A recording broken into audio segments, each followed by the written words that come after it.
Hola nuevamente, bienvenidos a este video en el marco del curso de Estrategias de Selección, Inserción y Reinserción de Recursos Humanos de la Universidad Abierta Interamericana.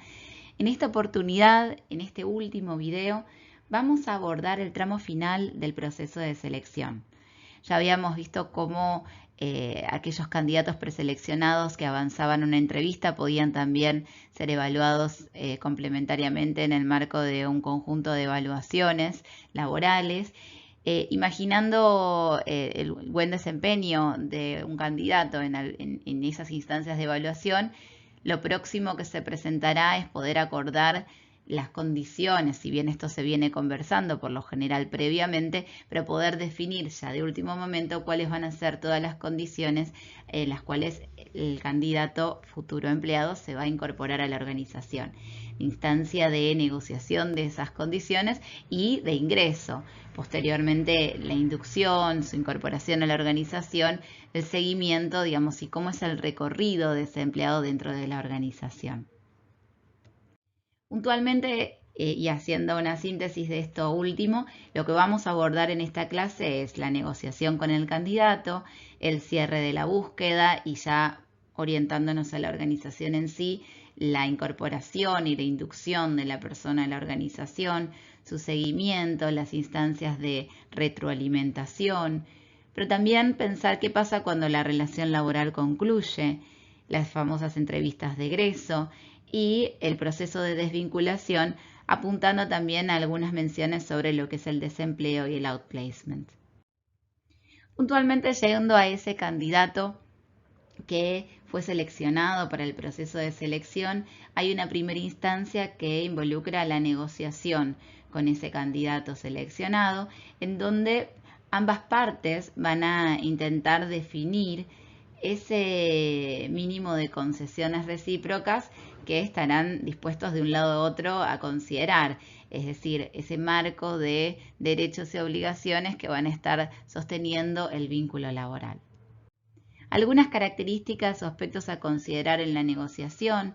Bueno, por un lado, considerar el punto de encuentro que hay y la comprensión que hay del tipo de negocio, de management y de cultura organizacional que tiene esa empresa empleadora en relación con los modelos mentales que tiene el candidato respecto a las organizaciones de donde él viene o donde ha trabajado, ¿no? Es decir, poder explicar, explicitar cuál es el encuadre y el contexto laboral para que tenga una real comprensión de dónde es que va a estar incorporándose la persona.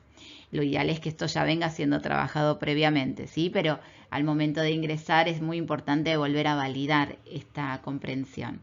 Asimismo, de manera más específica, lo que hace a la posición que va a ocupar la persona, ¿no? ¿Qué representa? ¿Qué representación tiene el candidato respecto del puesto a ocupar? Y también poder conversarlo con un referente de la organización que tenga clara su función para poder validar, definir y explicitar todos aquellos objetivos, responsabilidades y tareas involucradas. También otro aspecto a considerar es la proyección que puede tener esa persona al ingreso de la organización, si hay algún plan de carrera definido, si hay objetivos estipulados, si hay metas a alcanzar, si hay alguna mirada en el desarrollo de carrera de esa persona que pueda darle una pista de que es posible crecer dentro de la organización. Por otro lado, también, bueno, qué beneficios van a estar asociados a su participación como empleado dentro de esa organización. Esto refiere tanto a aspectos medibles y cuantificables como a aquellos no tan cuantificables. Por ejemplo, un aspecto no tan cuantificable o no tan explícito es el prestigio de la organización y la experiencia que me puede dar el desempeño dentro de esa organización, ¿no? Mientras que otros aspectos más cuantificables que pueden obtenerse son capacitaciones que se pueden desarrollar, algunos proyectos o programas que pueda proveer la organización que le sean de un valor agregado al candidato. Desde ya los aspectos económicos están a primera orden del día en el momento de definir las condiciones de ingreso, Por supuesto, hay candidatos que ponen más foco en eso y otros menos, pero es un punto a clarificar de una manera muy explícita para que no haya dudas sobre esto, porque muchas veces los aspectos por los cuales una persona desiste en su condición laboral tienen que ver con aspectos no clarificados de las condiciones económicas establecidas. Bueno, en los aspectos económicos es definir salario inicial, normalmente cuando la posición se trata de un empleo en relación de dependencia, se tratan de definir en valores brutos para que no haya ningún tipo de confusión. A veces cuando uno habla en valores netos, la persona puede eh, tener, digamos, mayor o menor confusión respecto de, bueno, puede resultar difícil considerando qué tipo de descuentos puede llegar a haber, alcanzar ese valor neto. Si bien los candidatos es cierto que en muchas oportunidades expresan su pretensión en valores netos, que es lo que tienen más claro, es decir, ¿qué quiero tener en el bolsillo?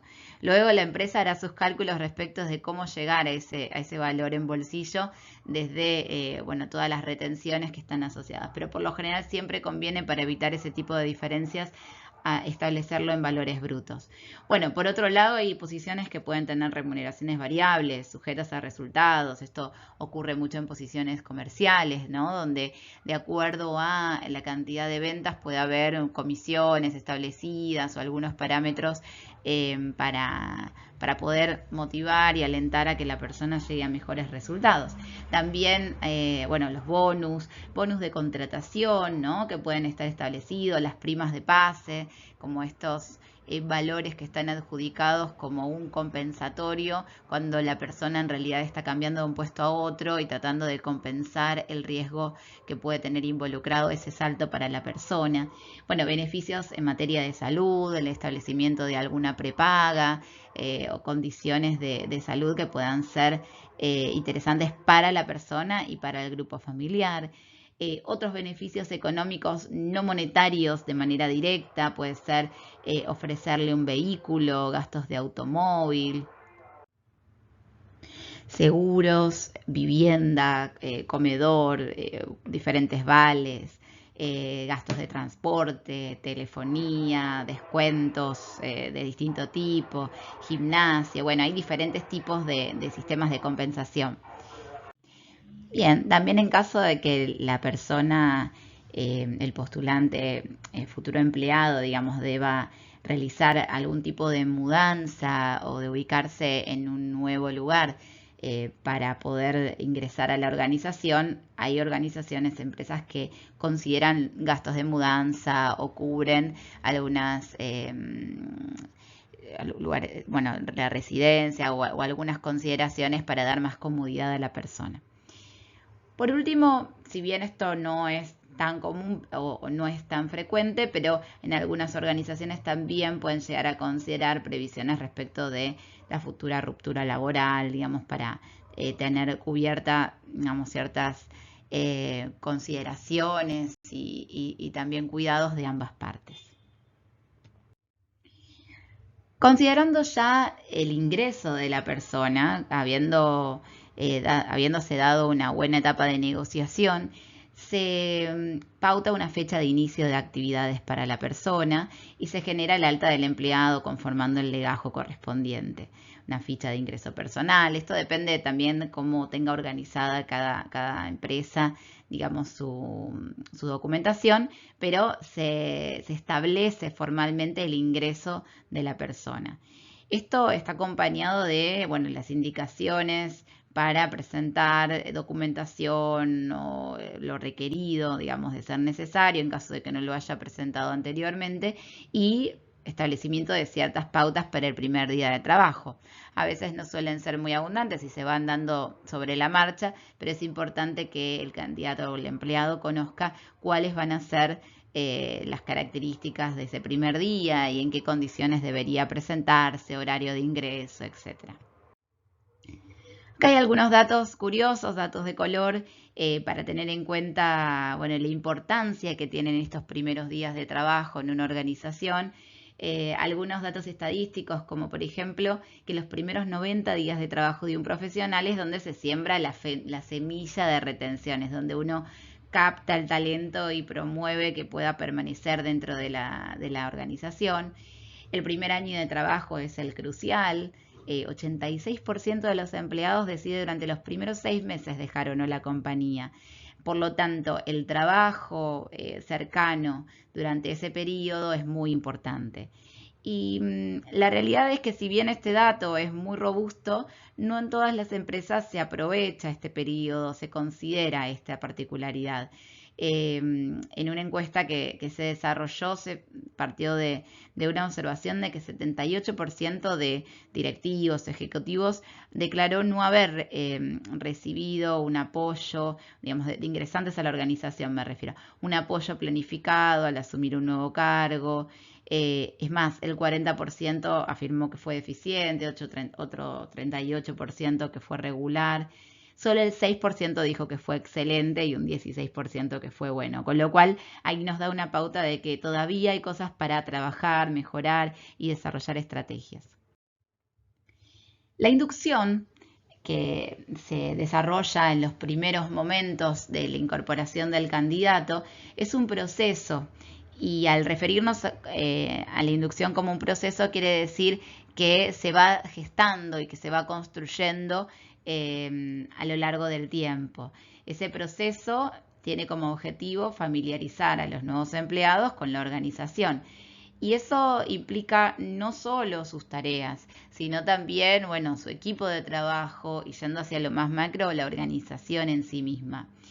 La importancia que tiene la inducción tiene que ver justamente con poder, en primer lugar, favorecer una mejor comprensión por parte del empleado de las metas, de la cultura organizacional, de ese contexto en el cual se va a desempeñar y de ese lado promover empatía. Si la persona puede conocer el para qué, el por qué se hacen las cosas, digamos, cómo es el entorno de trabajo, va a poder tener mejor sentido de pertenencia y una mejor claridad a la hora de entender ciertos procesos y dinámicas.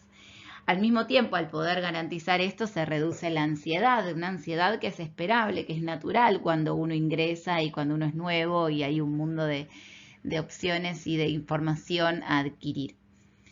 También la inducción permite orientar positivamente el interés, la voluntad de la persona por aprender. Es decir, que si yo puedo plantear, digamos, de manera motivacional por qué trabajamos con tal sentido, por qué nuestros valores son estos, de qué manera queremos alcanzar esas metas, bueno, voy a contagiar un poquitito más el interés y hacer parte a la persona de ese proyecto. Todo ello permite que la rotación se vea reducida, un poco en línea a las estadísticas que mencionaba anteriormente, y acelera el proceso de integración, es decir, que la persona se pueda sentir parte, que pueda incorporarse a una dinámica. Hay distintos métodos para favorecer la inducción. Hay organizaciones que producen manuales de inducción con ciertas reglas, pautas, procedimientos establecidos. En otros casos se producen exhibiciones, exposiciones, donde de manera virtual o presencial se presentan ciertas pautas y condiciones del trabajo. En otros casos hay citas de audio, hay grabaciones, hay videos donde se presenta un poco de la cultura organizacional, se pueden presentar diapositivas, presentaciones digitales. El nombramiento de todos estos métodos no quiere decir que sean excluyentes unos de otros, se pueden combinar todos ellos y desarrollar un programa de inducción que garantice mucha mejor comprensión.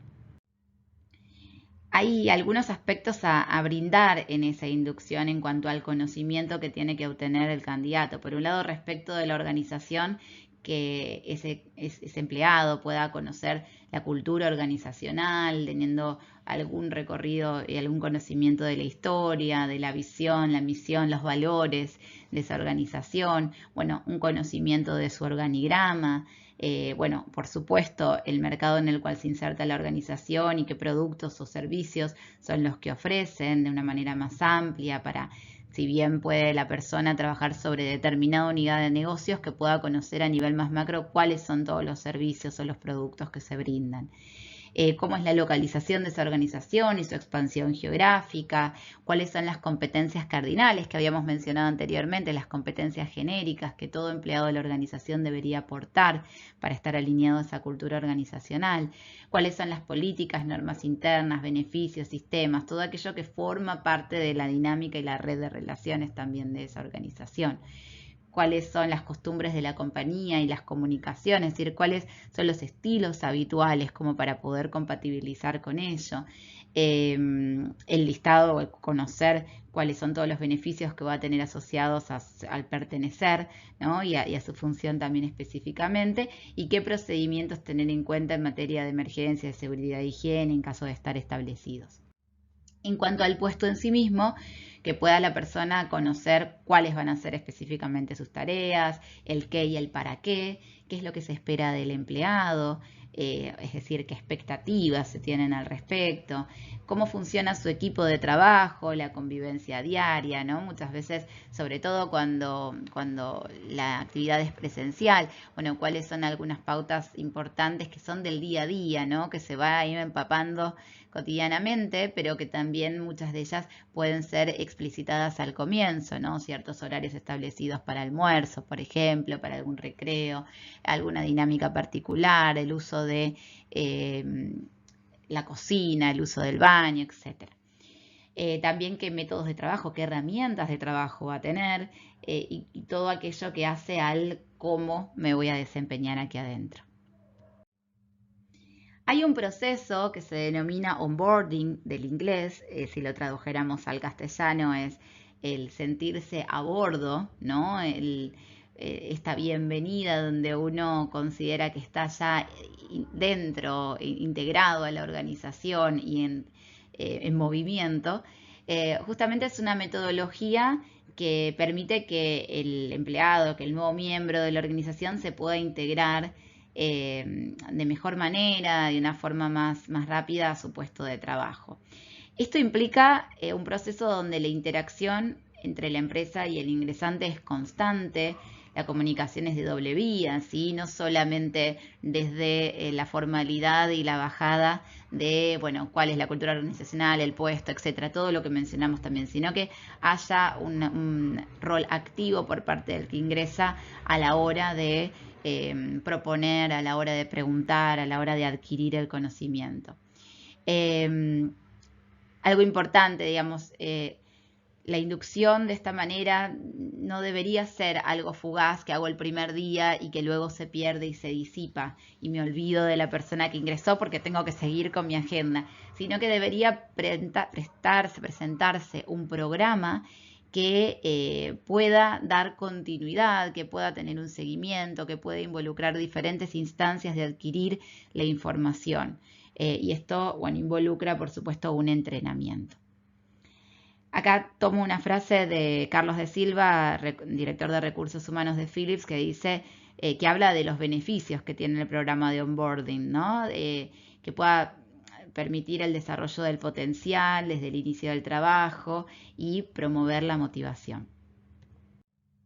Acá hay algún diseño de un proceso, un programa de onboarding con distintas fases que involucran ya las instancias previas, ¿no? Porque en primer lugar es estar de acuerdo en que necesitamos incorporar a una persona al equipo. De esta manera el equipo completo va a tener una real aceptación de la persona que se va a incorporar y en ese sentido, bueno, asegurar que haya una buena negociación al momento que el empleado es contratado para, bueno, evitar malos entendidos en ese sentido.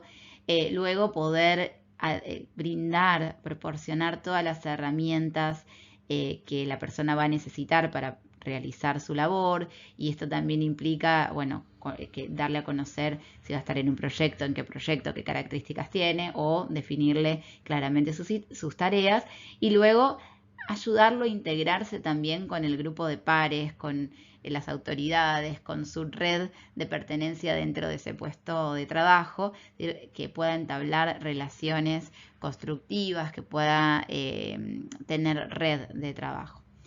Y bueno, la etapa de inspirar el crecimiento, el desarrollo, los mejores resultados, darle seguimiento, darle apoyo. Esto es cuando la persona ya tiene claro sus objetivos, sus herramientas, sus tareas, bueno, continuar en promover el logro de sus metas. Algunos errores o dificultades que suelen presentarse en los procesos de inducción son, bueno, en primer lugar, desde ya la previa y como antecedente, el no haber diseñado un adecuado perfil del puesto, o no tener claridad o profundidad en ese perfil, o no generar un buen involucramiento de los demás miembros del equipo a la hora de definir o a la hora de pensar qué expectativas se van a tener sobre el desempeño de esa persona, o cuando hay mucho apuro y ese apuro quita la profundidad para poder tener una clara visión de lo que se está necesitando y entonces se selecciona de manera muy rápida y tal vez sin haber visualizado claramente qué es lo que se estaba seleccionando.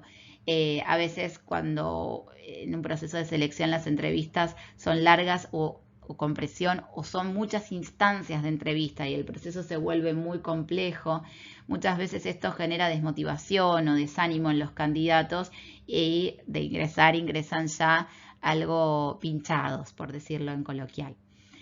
Luego también muchas veces el error está en que en la selección no hubo un buen proceso en donde se haya seleccionado no solo en base a las competencias para la función a desempeñar, sino que a veces el candidato no fue evaluado de acuerdo a sus características que encajen con la cultura organizacional o el estilo de liderazgo de los jefes o del equipo de trabajo. También, y ahí ya más específicamente con el primer día y la inducción, muchas veces el no generar una bienvenida, un recibimiento, un entorno en donde la persona pueda tener claro a quién recurrir, con qué herramientas voy a trabajar, qué es lo que voy a hacer, ¿no? Candidatos que pueden sentirse muy perdidos o no tener su espacio de trabajo el primer día.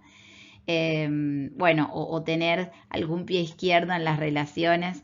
Siempre recuerdo la anécdota de una chica que ingresó a una organización y el primer día de trabajo, al colocar su abrigo en un perchero que estaba cerquita de una zapatilla con cables conectados a diferentes PCs, hizo un mal movimiento del perchero, eso hizo que se desconectara una computadora y que la persona que estaba trabajando en esa computadora perdiera todo lo que había trabajado esas últimas horas porque no se había llegado a grabar. Bueno, imagínense qué inicio, ¿no? Para la persona el tener ese accidente. Por supuesto es una eventualidad y algo que a veces es un imponderable, que uno no puede controlar. Pero lo que sí es controlable, bueno, poder atenderlo para garantizar mayor comodidad en ese inicio laboral. Seguimiento. Una vez que la persona se incorporó, decíamos hace un ratito, bueno, no es dejarla ya, quedarnos tranquilos de que hizo todo su trabajo y puede continuar. Por supuesto que hay que dar autonomía y hay que darle también posibilidad de que activamente la persona vaya construyendo su rol, pero también es importante acompañarla y dar un plan de seguimiento. El propósito del seguimiento es primero brindar devoluciones, retroalimentaciones que permitan ajustar, calibrar. Digamos, una persona puede tener un perfect fit, digamos un calce perfecto, o puede necesitar de varias instancias de ensayo y error para ir conociendo realmente cómo ubicarse mejor en el rol. Y esto es esperable y es natural y es importante que a la hora de que esto ocurra, haya alguien empático, comprensivo, que pueda hacer su intervención a tiempo y que pueda reajustar. También el seguimiento permite enriquecer la función de la persona, enriquecer el aprendizaje, permite la mejora constante, es decir, el aprendizaje de alguna manera tiene estas coordenadas o características. Uno no es que, listo, aprendió, llegó al tope de conocimiento y a partir de ahí empieza a repetir automáticamente, sino que es un proceso donde permanentemente está sujeto a la mejora y al desarrollo. Entonces el seguimiento facilita y promueve la mejora constante. Y por otra parte, como decíamos previamente, permite retener al empleado, es decir, el poder tener un diálogo constante, ayudarlo a aprender, a crecer y a desarrollarse, hace que la persona tenga mayor satisfacción en su puesto de trabajo.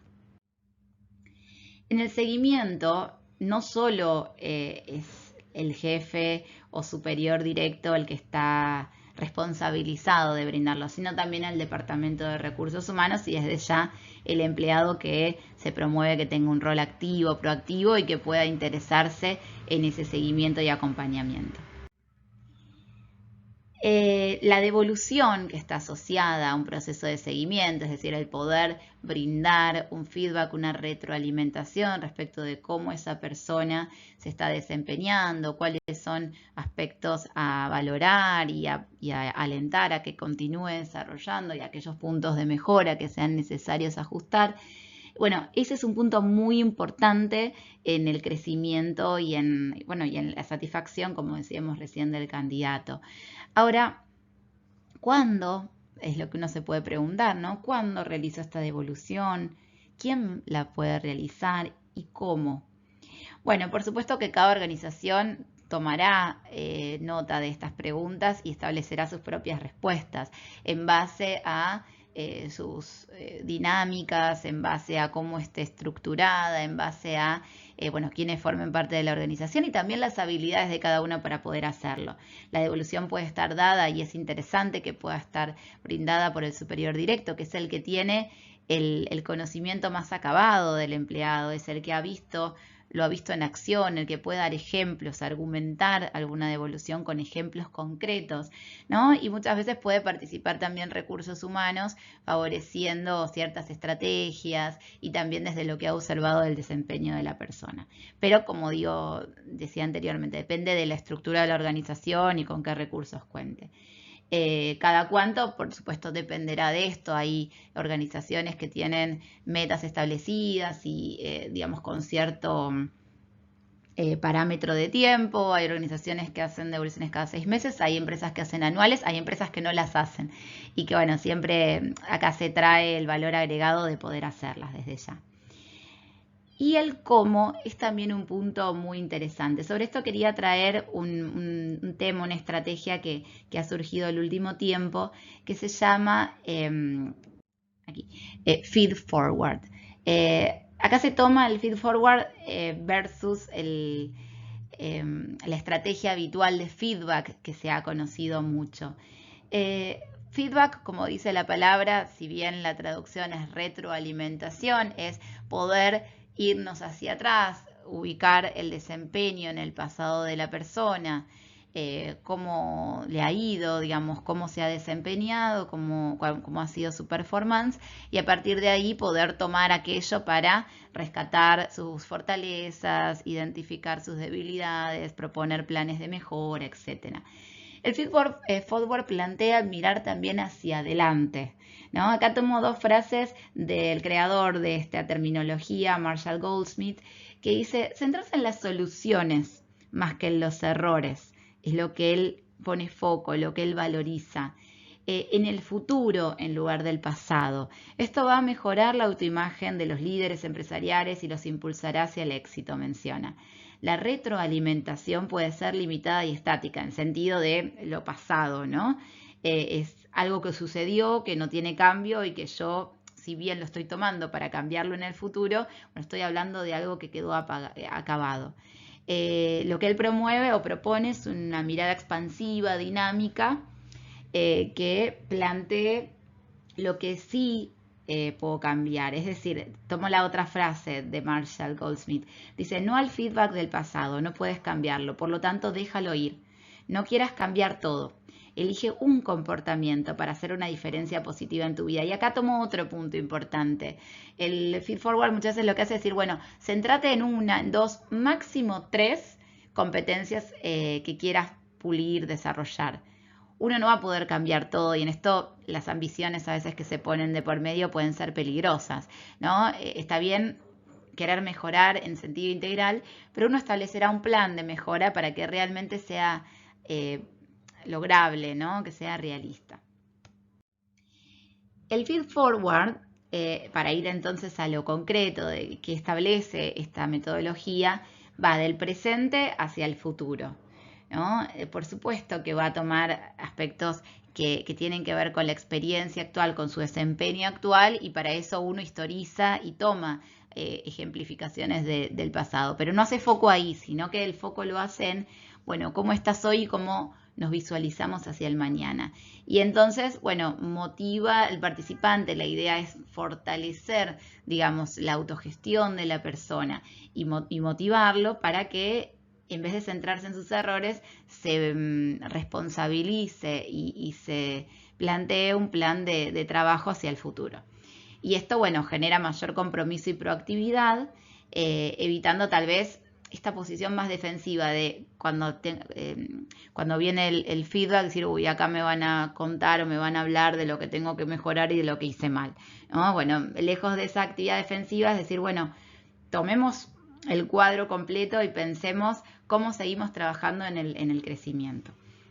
En este caso, la comunicación tiene que ser asertiva, tratando de corrernos de lo que puede ser la crítica o el juicio que se puede tomar en términos personales, y centrarnos más en planear logros, aspiraciones profesionales, centrarnos en el plan de desarrollo. Busca, por supuesto, conversar, dialogar, promover la reflexión, que la misma persona pueda tener su autoevaluación y considerar, bueno, qué puntos considera importante seguir reforzando, y, bueno, permite aspirar a un futuro profesional de crecimiento.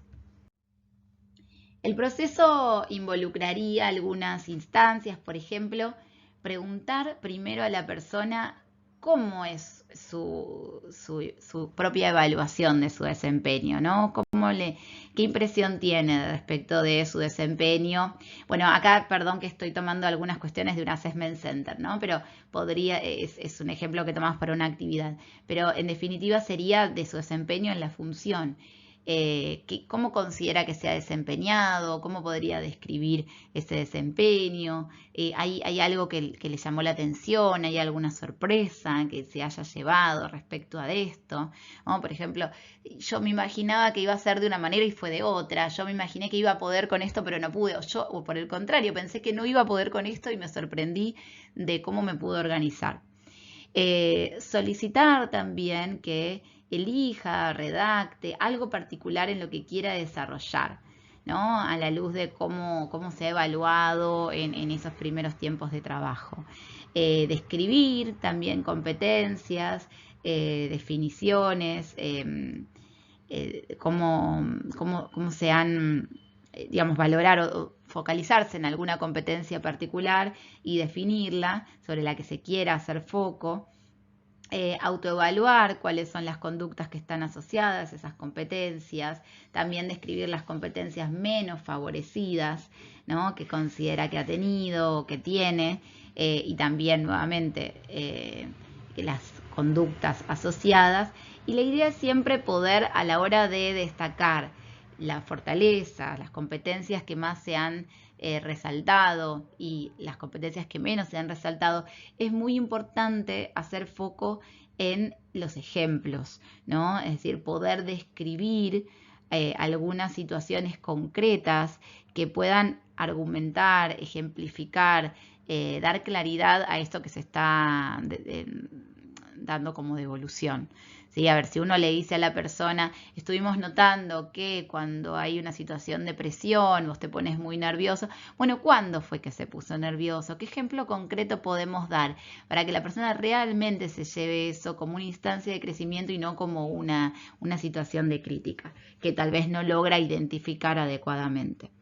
Bueno, ahí sí plantear sobre qué fortalezas quiere desarrollar, qué puntos, al menos 3 o hasta 3, mejor dicho, digamos el máximo de 3 competencias, quiere hacer su compromiso de trabajar y armar un plan de desarrollo al respecto.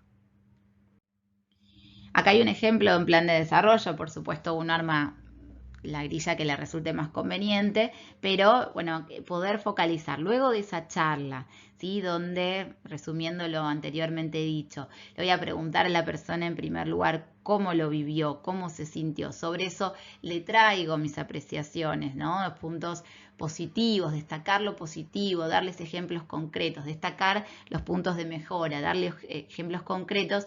Bueno, ya ponernos después en marcha, decir, esto es para trabajar en línea de tu desarrollo. Bueno, ¿qué es lo que vas a elegir? ¿Qué es lo que querés lograr? ¿Qué es lo que vas a elegir trabajar? ¿Y qué necesito moderar, eliminar, trabajar para que esto no se siga presentando con el mismo nivel? Bueno, y sobre eso plantearé 3 oportunidades de desarrollo o competencias a trabajar, qué cambios quiero hacer en mi enfoque, ¿no? Cómo lo pienso, qué actitud creo que tengo que tener al respecto y qué conductas visibles hacia los demás voy a tener que demostrar para que esta competencia realmente sea clara, que se ha podido desarrollar. Hasta ahí lo que tiene que ver con feedback, ¿no? Por supuesto, la idea es dar un panorama muy simple, pero es importante que a la hora de dar feedback, con esto cierro, no nos centremos solamente en el pasado, sino que podamos presentar esa devolución como puntapié para poder establecer una estrategia y un plan de desarrollo. Bien, hay situaciones en las que aún así la persona en algún momento tiene que egresar de la organización. Ya sea porque hay una decisión de desvincular a la persona o porque la persona decide su egreso. Las personas puedan renunciar por distintos motivos. Hace poquito estaba viendo una encuesta que se había desarrollado por LinkedIn.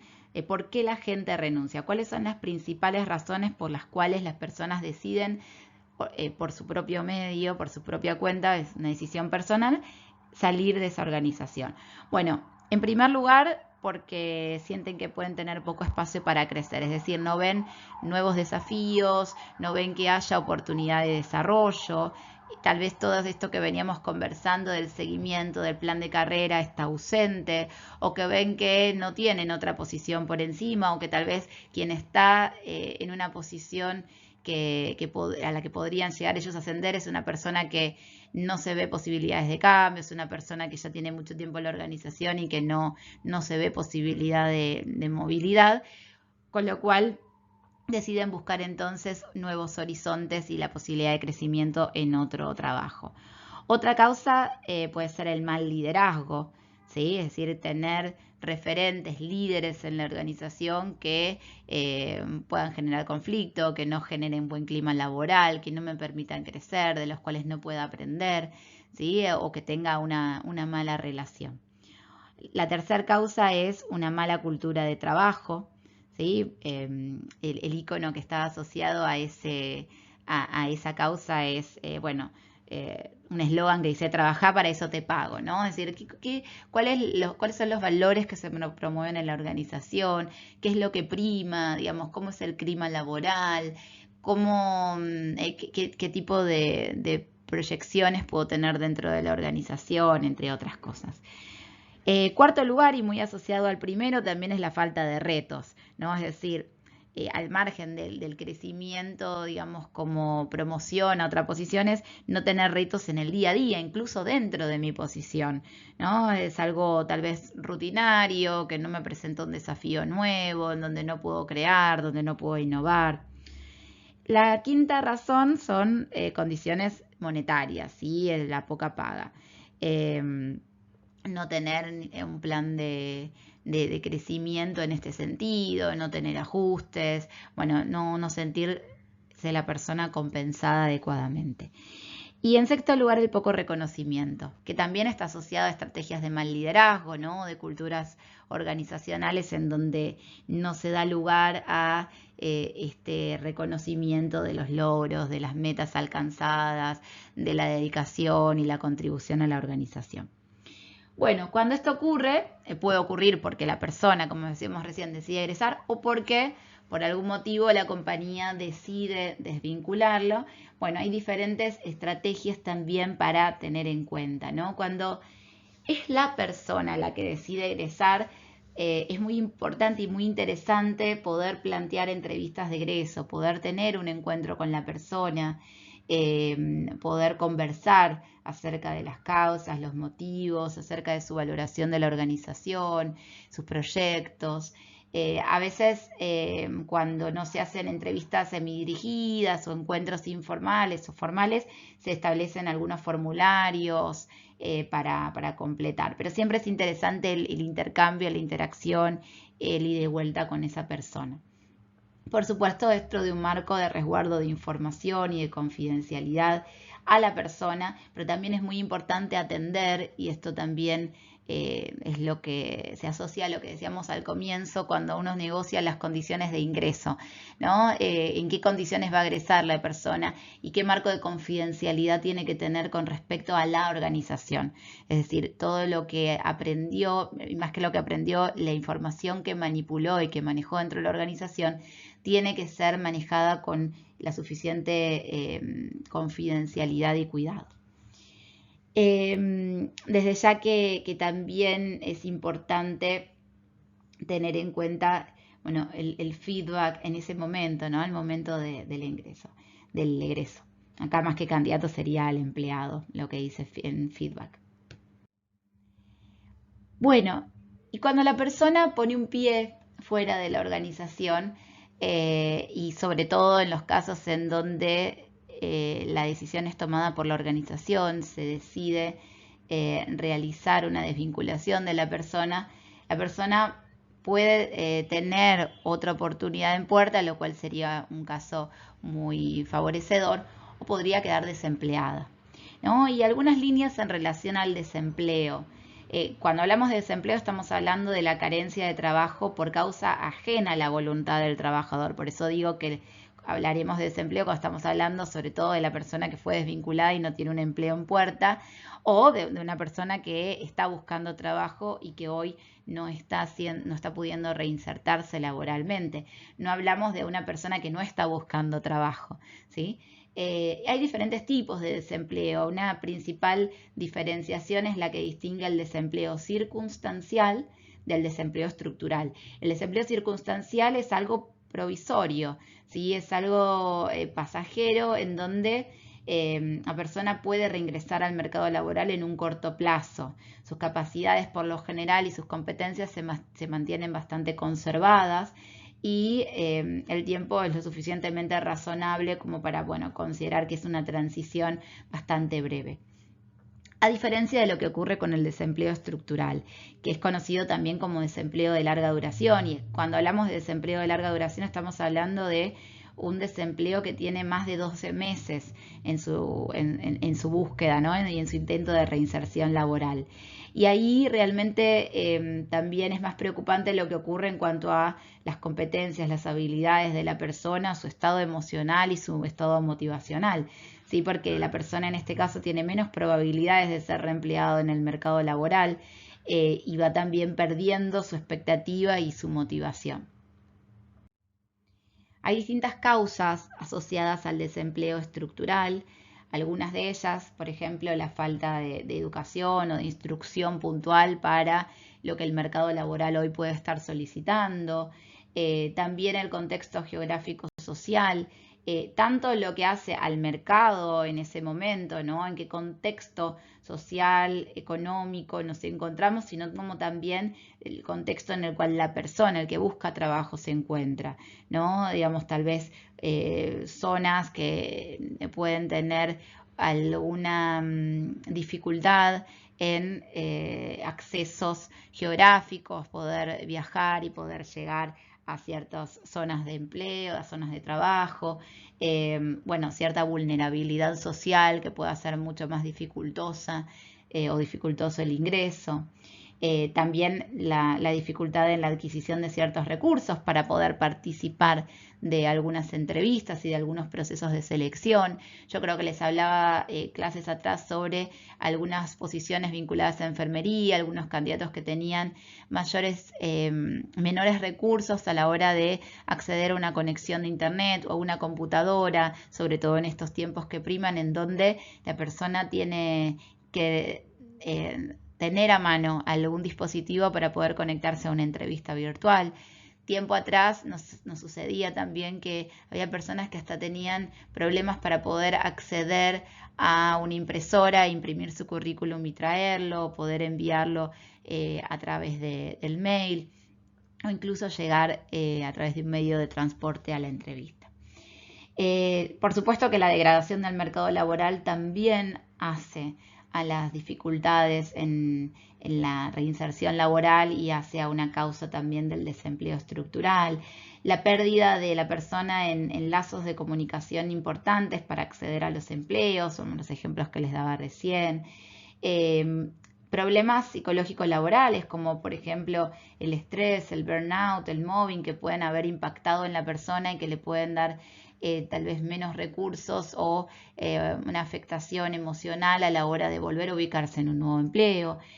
También la apatía y la falta de motivación, cuando también cuanto más tiempo la persona permanece inactiva en el mercado laboral, también aumenta la falta de motivación y la apatía. Bueno, por supuesto, esto también hace que se vaya perdiendo el ejercicio y la práctica de entrenamiento en las competencias profesionales. Y esto también repercute en la confianza sobre sus propias capacidades. Hay un concepto que se conoce como lista de espera, que está asociado al desempleo estructural, que es justamente considerar, bueno, el tiempo, ¿no? Desde la fecha actual y de manera retrospectiva, hacia 12 meses atrás, si pensábamos en una línea donde tenemos en el primer lugar a los desempleados de menor duración, es decir, los que más recientemente se han quedado sin empleo, bueno, esas personas tienen más posibilidades de reincorporarse, pero cuanto más atrás me voy quedando de la lista, y esto es cuanto más tiempo hace que no consigo empleo y que estoy en búsqueda, bueno, menor facilidad o menor empleabilidad, menor posibilidades de poder ser vuelto a emplear de manera más ágil y más rápida. Es decir, que hay personas que van quedando rezagados, ¿no? En la medida que la fila se va extendiendo, el tiempo se va extendiendo y también dentro de un proceso de selección suele ocurrir que el evaluador le llama la atención y se pregunta por qué hace tanto tiempo que no está en actividad. Puede haber distintos motivos y por supuesto es importante evaluar el contexto, pero es cierto que ahí genera una pregunta o un interrogante el porqué de ese periodo más extenso de no contratación o de no actividad laboral. Bueno, hablábamos del impacto emocional, ¿no? Se dice que quedarse sin empleo está dentro de las situaciones vitales más estresantes y dentro de ese estado de estrés hay alteraciones del estado de ánimos, donde la persona puede incluso caer en cierto estado de ánimo depresivo, en desmotivación, hasta en enfermedades psicosomáticas asociadas a esos estados de ansiedad o de depresión. También el sentimiento que acompaña es de un fracaso personal o de baja autoestima, de considerarse que no están a la altura y que han perdido competencias para desempeñarse en nuevos trabajos. Y de alguna manera hay un círculo donde la persona, por sentirse de esa manera, se va excluyendo cada vez más y se va ubicando en un lugar más marginal. Se considera distinto a otros candidatos, se considera distinto a esas otras personas que hoy están trabajando en una empresa determinada y eso genera mucha frustración e incluso al sentirse excluido, resentimiento.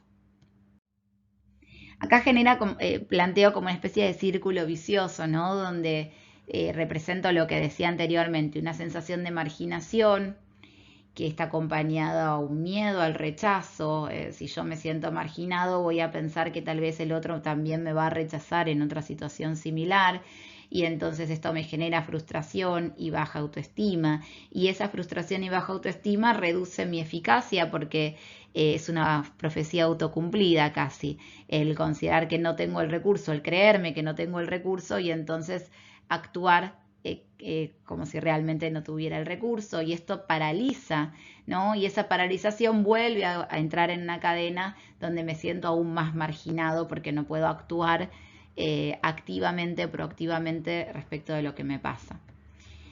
Lo que se piensa y lo que se intenta contagiar es cortar este círculo vicioso y poder generar conductas activas de búsqueda que puedan darle recursos a la persona para planificar, para elaborar su proyecto, para mejorar en su presentación personal.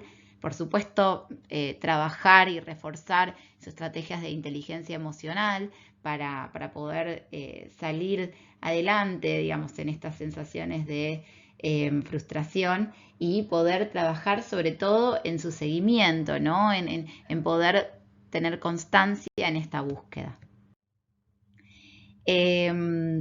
Acá hay una síntesis de algo que planteaba Aldous Lemenson en relación a las respuestas posibles del desempleo, ¿no? Los casos más favorecedores son aquellos que se adaptan mejor al desempleo con capacidad de reacción. Entonces, bueno, pueden ser capaces de destacar sus aspectos positivos y de tomar las oportunidades sin quedarse con el lamento, con el duelo de la pérdida, o desarrollando ese duelo más rápidamente, y al haber aceptación y adaptación hay posibilidad de transformar, de cambiar y tener una actitud más positiva. Lejos de los que tal vez consideran que el mercado laboral es hostil y se cierran y construyen una pared que no les da posibilidad de actuar sobre ese escenario.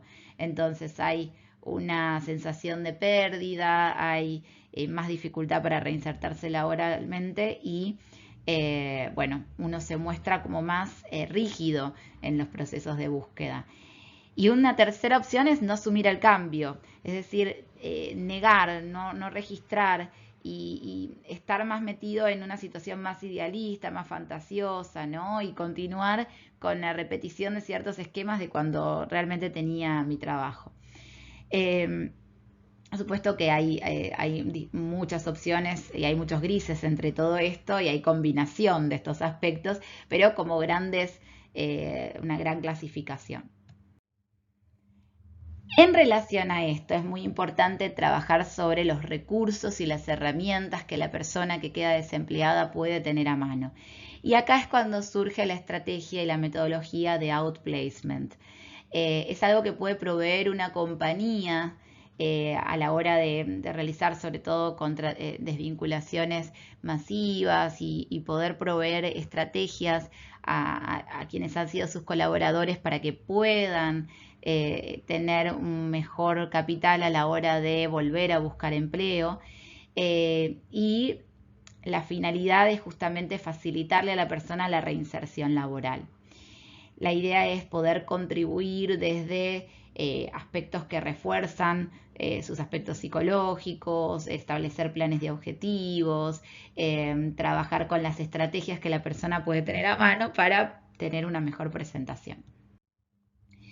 Desde los beneficios para la empresa es que reduce los miedos o la baja productividad del personal que permanece en la organización. Digamos, muchas veces cuando alguien se desvincula, el resto de los que quedan dentro de la organización tienen una paranoia respecto a decir, bueno, y voy a ser el próximo, y qué va a pasar, ¿no? Y entonces o están en una situación de parálisis y miedo, o tienen muy baja productividad, o hay un mal clima laboral. Bueno, la idea de poder trabajar con programas de este tipo es, primero, favorecer la comunicación y reducir este tipo de paranoias, y segundo, decir, bueno, estamos acompañando y nuestro compromiso es estar al lado, ¿no? Y hacernos cargo, y hacernos presente. Bueno, reduce problemas legales, productos del despido, promueven una mejor imagen de la compañía hacia sus trabajadores, pero también hacia los clientes, hacia la comunidad en general, ¿no? Y destaca la responsabilidad moral y humana de la empresa con sus empleados, con sus trabajadores. Y para el trabajador o el empleado, aquella persona que es desvinculada, le permite, bueno, tener mejores recursos, entre ellos evaluar sus habilidades, sus oportunidades para futuras postulaciones, disminuye la comunicación negativa entre los trabajadores que quedan en la organización y los que van saliendo, fortalece la autoestima del trabajador, recibe un entrenamiento para poder llevar de mejor manera esa transición laboral, como puntos más destacados. Bueno, y cuanto a las estrategias para la reinserción laboral, ¿no? Aspectos que pueden ser trabajados en un programa de outplacement, bueno, desde ya que va a tener en cuenta el estadio de desempleo como un periodo de transición, ¿no? Digamos que se pueda considerar que es una instancia de trabajo para poder lograr un mejor recorrido, para poder volver, es decir, tomar carrera y volver a reinsertarse laboralmente. Es importante reducir la ansiedad y entender que un proceso de reubicación laboral, hay personas que pueden reinsertarse muy rápidamente, pero si esa reinserción se extiende a 5 o 6 meses, puede ser habitual y esperable. En cuanto a estrategias a tener en cuenta, ya más específicamente entonces, bueno, tener en consideración las redes de contacto, ¿no? Armar red para la persona, que la persona pueda establecer como un mapeo de cuáles son las personas a las cuales puede llegar a contactar, comunicarse y ser totalmente activo en esa comunicación para establecer ahí una red, una alianza y que sepan que la persona está en búsqueda activa. Bueno, en relación a ello, por supuesto, hoy existen redes sociales que permiten mejor visualización de este aspecto. LinkedIn hace ya un tiempo ha desarrollado una especie de sticker o de imagen que acompaña el perfil de la persona y que dice open to work o abierto al trabajo para que justamente se dé de manifiesto y se enfatice que la persona está en una búsqueda de empleo. Además de poder permitir redes de contacto y ahí sí, digamos, fortalecer, cuando hablamos también de redes sociales, empezar a nutrir mi red social como LinkedIn para aumentar la cantidad de personas con las que puedo estar en comunicación y que me pueden proveer oportunidades. Pero además de eso, bueno, internamente trabajar en un análisis FODA de sus propias fortalezas, de sus oportunidades, de sus debilidades y de las amenazas que se pueden presentar en este plan de búsqueda de empleo, para tener un claro panorama de dónde estoy situado y cuál es mi GPS, ¿no? Usted está acá y hacia dónde quiero ir. Replantearme estos aspectos justamente en relación hacia dónde quiero ir, cuáles son mis objetivos, tomar esta oportunidad de cambio en pensar cómo quiero posicionarme ahora, dentro de las posibilidades desde ya. Analizar las propias expectativas de uno, más allá de las del mercado laboral, ¿no? ¿Qué es lo que quiero lograr? Organizarme con los tiempos, ¿sí? Tal vez determinar que, como ya ha sido dicho bastante, que la búsqueda de empleo también es un trabajo, ¿no? Y que es necesario ser ordenado, muchas veces llevar alguna planilla donde tome un registro de en qué puestos me postulé, a través de dónde, quiénes son los referentes, porque si me llegaran a llamar y mi postulación fue a varias búsquedas, queda mucho más prolijo el poder tener claro de dónde me están llamando, cuándo me postulé, ¿sí? Y en esto también organizar los tiempos para tener tal vez todos los días un ratito para ingresar a las redes sociales, ingresar a los portales de empleo, tomar contacto con personas que me pueden servir de red o de puente. Por supuesto, desde ya hay aspectos que tienen que ver con el trabajo de los aspectos emocionales, que tienen que ver con la tolerancia a la frustración, trabajar sobre las presiones que se sienten también en un contexto de evaluación, en la organización de uno, en sostener a lo largo del tiempo y perseverar en esta búsqueda. Y para eso la red de apoyo es importante, no solo desde la red de contacto y de facilitarme oportunidades, sino la contención emocional, ¿sí? Que si un día me caigo, poder tener el aliento para volver a levantarme y seguir perseverando en ese intento. También un punto muy importante es la flexibilidad, ¿no? Parece bastante obvio decirlo en un contexto actual y sobre todo porque la mayoría de las organizaciones hoy están buscando flexibilidad y adaptabilidad al cambio, pero me refiero también a la flexibilidad respecto de qué era lo que yo tal vez tenía visualizado como oportunidades y cuáles se me presentan. Y esto no quiere decir ir en contra de mis expectativas o no considerar qué es lo que yo estoy buscando, porque si no, digamos, ¿para qué me hago esa pregunta al inicio? Sino que también dejarme sorprender o dejarme llevar por propuestas que me puedan resultar atractivas y que tal vez no las había contemplado antes. Esto puede ser muy interesante, ¿no? Conozco personas que de repente habían trabajado para el Estado y que tal vez les resultaba muy difícil volver a reinsertarse laboralmente y que, bueno, podían llegar a sentirse frustradas por no volver a contemplar una nueva oportunidad laboral, incluso en el mercado privado, en el sector privado, y que ante esa dificultad pudo encontrar una oportunidad distinta a la que se había imaginado, que tenía que ver con trabajar de manera freelance en aquello que se había formado y empezar a hacer un desarrollo distinto de su perfil profesional. Bueno, esto puede ser una posibilidad que se abre y en ese sentido es importante trabajar sobre la flexibilidad, sobre la actitud proactiva, ¿sí? Asertiva y, bueno, desde ya la actitud de superación de uno mismo. Bien, esto como algunos aspectos a tener en cuenta y a poder desarrollar. Por supuesto que a veces uno se da cuenta que hay algunas competencias que es importante pulir y mejorar y tal vez ir en la búsqueda de algún curso que me potencie en ese aspecto. A veces cuando uno está en búsqueda de trabajo y se da cuenta que hay algo que puede jugarle en contra como debilidad, puede ser el idioma, por ejemplo, formarse o hacer algún curso de inglés. O alguna herramienta que no tengo tan clara, atendiendo un poco a lo que está latente y activo en el mercado laboral actual. Bueno, siempre desde esta proactividad es importante tenerlo presente. Estas son algunas notas a considerar y quería compartirlo como punto de apertura a la hora de considerar nuevas estrategias también para la reinserción.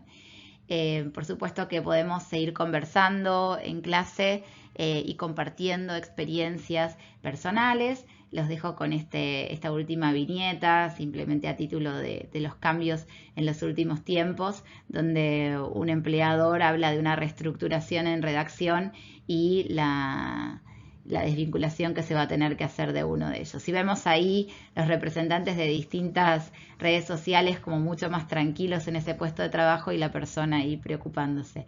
Bueno, ya que la idea es pensar que la adaptación al contexto actual no involucra el no considerar a las personas dentro de la organización en detrimento de la tecnología, sino en considerar también qué está pasando en el mercado laboral actual, qué competencias tengo que seguir desarrollando, cómo me puedo poner al día dentro de este mercado laboral para mejorar mi capacidad de empleabilidad. Bueno, muchas gracias por la atención y seguimos trabajando en clase.